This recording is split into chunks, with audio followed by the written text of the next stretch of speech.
আন্তর্জাতিক অপরাধ ট্রাইব্যুনালে বিগত আওয়ামী সরকারের আমলে গুম, খুন, হত্যা এবং জুলাই আগস্ট গণহত্যার বিচার কাজ শুরুর ৬ মাসের মাথায় এখন পর্যন্ত অভিযোগ জমা পড়েছে ৩০০-র অধিক।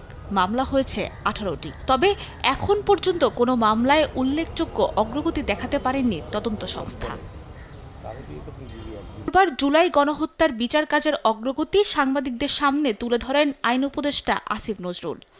বলেন, আগামী অক্টোবরের মধ্যে ৩ থেকে ৪টি মামলায় রায়ের সম্ভাবনার কথা। আমাদের প্রসিকিউশন টিম যাচাই বাছাই করে ১৬টি মামলা আনুষ্ঠানিকভাবে দায়ের করেছে।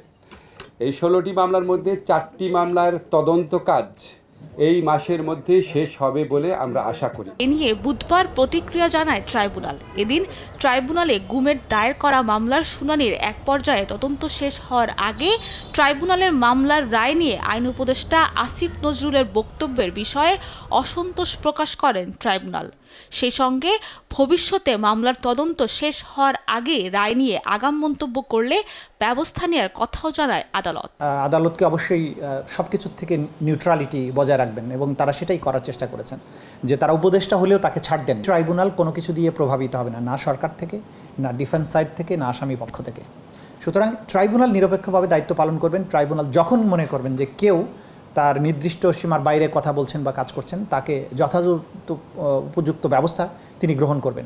এদিন সকালে গুমের ঘটনায় অভিযুক্ত এনটিএমসির সাবেক মহাপরিচালক জিয়াউল আহসানকে তৃতীয়বারের মতো হাজির করা হয় ট্রাইব্যুনালে। আগামী ২০ এপ্রিল মামলার তদন্ত প্রতিবেদন দাখিলের নির্দেশ দেন আদালত। আমরা ট্রাইব্যুনালকে বলেছি যে যেহেতু ট্রাইব্যুনালের এই মামলাটি ইনফোর্স ডিসঅ্যাপিয়ারেন্স মানে গুম এবং বিচার বহির্ভূত হত্যার অভিযোগ এবং সারা দেশব্যাপী এটি সংগঠিত হয়েছে দীর্ঘ সময় ধরে ২০০৯ থেকে ২০২৪ পর্যন্ত। অতএব আমাদের তদন্ত কার্যক্রম সম্পন্ন করার জন্য আরও বেশ কিছু সময় প্রয়োজন। এ কারণেই ট্রাইব্যুনাল আমাদের সময়ের আবেদন মঞ্জুর করেছে। এছাড়া পৃথক আরেকটি আবেদনের প্রেক্ষিতে রামপুরায় জুলাই আগস্ট গণহত্যার সাথে জড়িত ২ পুলিশ কর্মকর্তার বিরুদ্ধে গ্রেফতারি পরোয়ানা জারি করেছে ট্রাইব্যুনাল। সাবরিনা মজুমদার, দেশ টিভি, ঢাকা।